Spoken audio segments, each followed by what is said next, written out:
Ooh. Hey everyone, how you doing? Welcome to Comic Essay. My name is Sean. Uh, yeah, and today we're going to be doing a review of Flash issue 22, the Button Part 4. So this is the last comic coming out of the Button series. Um, just to give a quick recap, before we go through this whole Button series, because I don't expect some people will be seeing this video for the first time.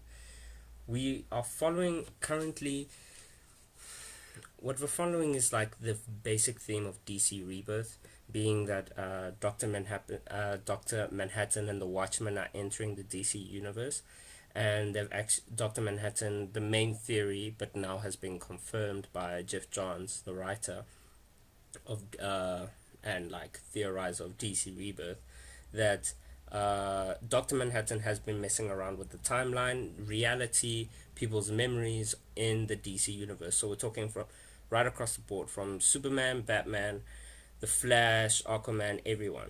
All right. So the basic main concept is that, and I'm actually going to post. I actually need to do this. I'm going to post another video, um, basically just explaining DC Rebirth for a lot of people, because this Button series, it's like some of the best stuff that's coming out of DC right now. So yeah, so anyway, let's just jump into Flash Comic 22. So as everyone knows, this has to do with Jay Garrett.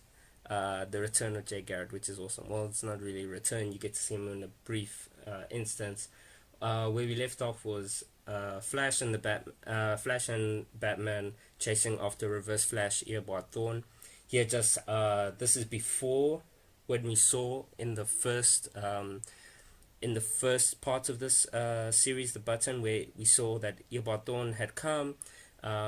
Something had happened with Psycho Pirate's mask, and the Button had reacted, and Reverse Flash appeared in front of Batman in his cave, and there was a whole brawl, a whole fight, and Eobard Thawne disappears for a moment after taking the Button, and he comes back dead. And Flash has helped Batman on the cosmic treadmill basically to go back. So we've gone through the whole. They're now racing through time after Batman just saw his father from the Flashpoint universe, or Flashpoint timeline. It's not a separate universe, and they're chasing Eobard Thawne.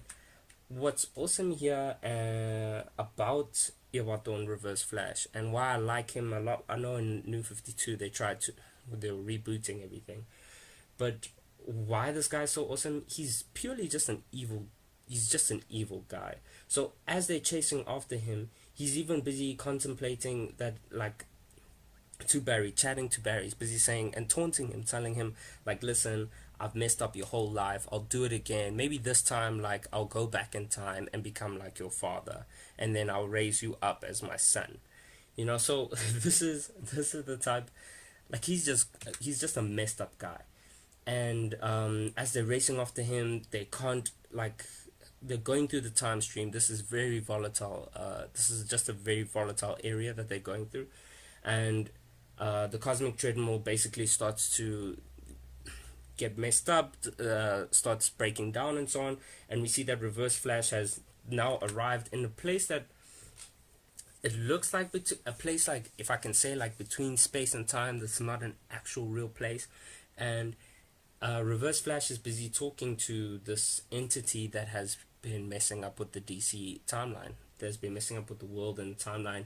He speaks about, yes, I know you've done some strange things to the timeline, all right, and he says, like, I won't begin to even question the things that you've done. But he's busy asking the entity, you don't have to be hidden anymore. You just show yourself.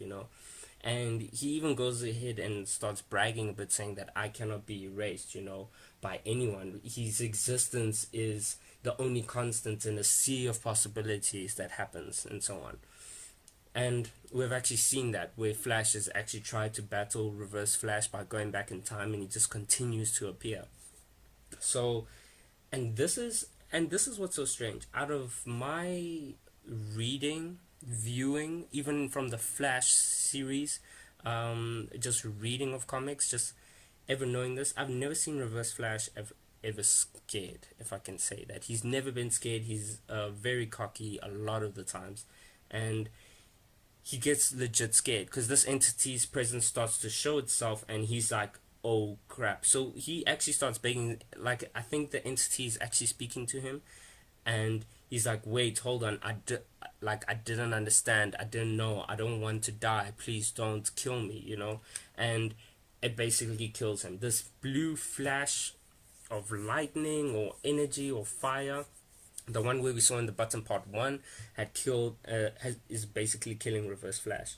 And then we jump back quick to Batman and Flash as they're in the time stream. The cosmic treadmill starts to break down.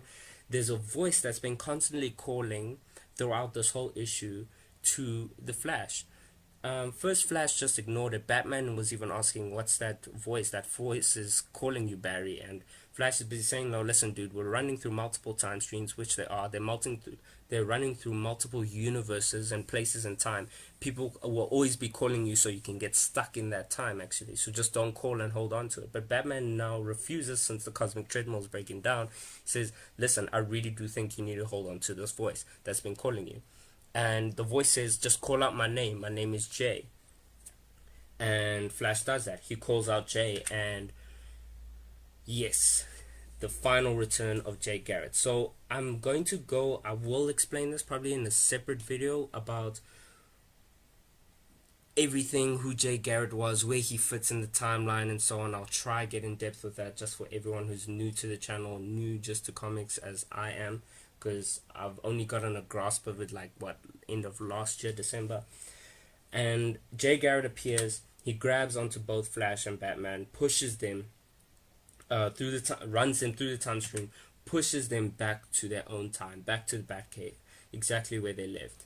And Jay Garritt is speaking to Flash. Is like, listen, man, my name is Jay Garritt. I'm your friend. I'm a Flash.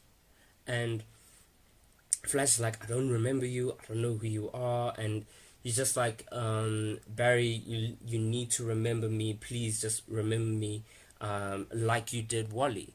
Because I think Jay Garritt has been seeing what's happening in the Speed Force, but we all know he's not as powerful, not as fast as Wally West or Barry Allen. And obviously, I'm very sure he wouldn't have enough power to actually even hold himself to this universe, which we actually see. Barry is trying to remember him, he's not remembering him, and then Jay Garritt ends up getting zapped and just disappearing again. He makes this really good, Barry afterwards just makes this really good, statement, saying like, I just don't think I was the lightning rod to actually keep Jay Garritt here. And when Jay Garritt had first appeared, they even actually thought that he had killed Reverse Flash, where Jay Garritt is like, no, dude, that's not me. It's actually, this is something else. At the end of the day, this whole incident is coming to a close, and we see Batman just peering out of his window, Bruce Wayne peering out of his window. He sees the bat signal go on. Alfred goes up to him and says, "Sir, are you going to go? Are you going to answer that?" But before that, we're seeing that he's monologuing by himself. He's going over what his father told him, where his father said, "Don't be Batman. Don't do this for him. Don't do this for." Just like, be a good father to your son. Let Batman die with him. This is the words of Thomas Wayne. And I've mentioned this, I think, in a previous video, that this is the essence and this is what Batman is all about. Batman, his sole purpose for being Batman is that his parents have died. His parents have died. He won't let that go. He won't forgive. It's his sole essence. I think Hal Jordan has even tried to come up to him. I've said this before. Hal Jordan has come up to him and said, hey, like, gave him, I think, this is pre-New 52 and so on, but Hal Jordan has even given him his ring to use willpower to construct his parents in an effort to try get over the death of his parents. But Batman will never let it go, because it's what makes him Batman. It's his whole drive. We saw that in the Batman comics against Bane. It's his whole drive, his mother, his father. And I think this is what Dr. Manhattan is trying to do. He's actually trying to mess with people. The whole reason why The whole reason why these memories were taken away, people were taken away, it's to mess that, like we see, not Dick Grayson, Tim Drake. Tim Drake was taken away by Mr. Oz. That is also another effort to break it down. Everyone thinks like Tim Drake is dead, Doomsday is gone. Like so many characters we're seeing in from pre New 52 have been taken away by Mr. Oz. Memories have been taken away. New Wally West, the previous Wally West, and so many changes happening in DC Rebirth. All of these changes we can only suspect, and Batman and Barry Allen have a conversation like this, saying that this is obviously to hurt us. Them going to the Flashpoint, seeing Thomas Wayne, um, obviously to hurt the mental stability of Batman, because he is Batman, the Flash, everyone, because he truly is the backbone of the Justice League, if I can say that. He's always a guy who has a plan. He has a plan to take down every single leaguer in the Justice League. This is who Batman is. So it would make sense actually to mess around with him, to mess around with Flash, who can go back in time and reset things and fix things if he has to. It makes sense to mess around with Superman. He's one of the most powerful. He is probably the most powerful being in the universe. I mean, when we looked at when we go to pre New 52 with Alexander Luthor, he states it himself. He says that the multiverse begins with Superman. Obviously, he meant it in a different type of context, but it evidently that's how much of an entity Superman is. That's how much of an entity Batman, the Flash are, and so on. And we get final confirmation. Jeff Johns really just wanted to put this in here, that we see in the space and time where Reverse Flash was killed, we see the hand of Dr. Manhattan picking up the comedian's button. And I'm not sure who he's talking to. If someone can actually help me out here, he's talking to a person called Laurie, and he's just saying like, he's talking to this person saying, my perception of time distresses you. And he's saying everything is predetermined, even my responses. We are puppets. I'm just the only puppet that can see these strings. Laurie sounds very familiar, actually. I need to just, if someone can help me out, if I don't mention it later, and so on. Yeah. But that's basically the wrap up of the button. So it's been confirmed in November. Doomsday Clock is coming down, and then Superman like everything will basically be revealed. So until then, we're probably just going to be following a breadcrumb trail of to leading up to that in November. But ultimately, I thought this was amazing. It was nice seeing Jay Garrett back on the scene. It was nice just seeing him, actually. And I think we got a lot of clarity from the button. I didn't see all my answers. Like I said in the beginning of these button series, I did want to see Dr. Manhattan. I got to see a hand. I'm okay with that. But yes, I just wanted the confirmation. So I really, I'm happy with this button series. I hope everyone else is. And yeah, until then, I'll see you guys later. Cheers.